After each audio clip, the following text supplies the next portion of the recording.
The letter V in 2-point perspective I think is kind of fun to create. It's a lot of erasing though. So here we go. Horizon line, using the two farthest edges as our left and right vanishing point. You're still creating a block. A lot of this will get erased away, but we're still going to create it within a block because it shows us how tall and how wide it's going to be. So kick that left side, angle towards the left vanishing point and decide how far back that's going to go. I'd say about there is good. And kick it to the right using the right vanishing point.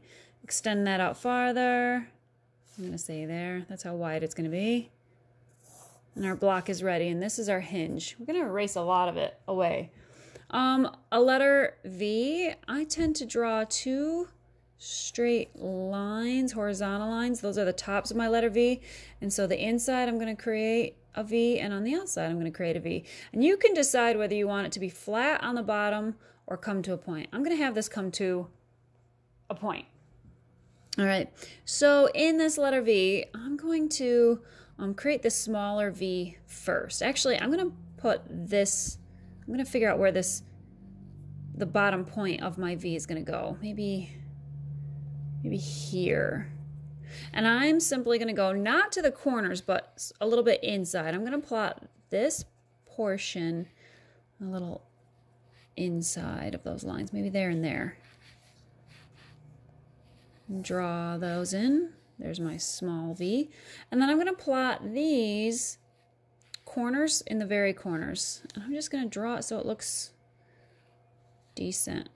Now you could come to a point and maybe that'll change the look of this. It gets wider as we go, or you can have it be squared off at the bottom. I'm going to come to a point. I kind of like that they are wider at the top.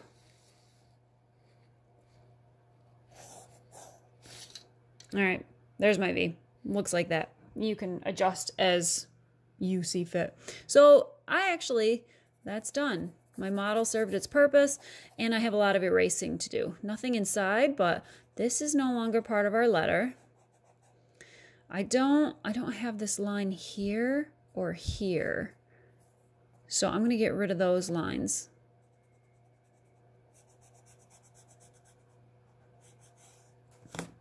And this line as well.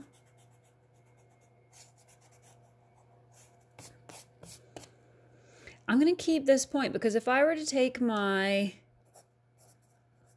ruler and check the corners, putting that on the left vanishing point and checking the corners of this letter V, which I'm going to do right now anyway, this one's already done for me.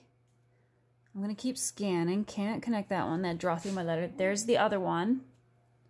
I do need to send it towards the left and just stop when it runs into itself. And I do need this bottom one, so I'm going to keep this line for a while.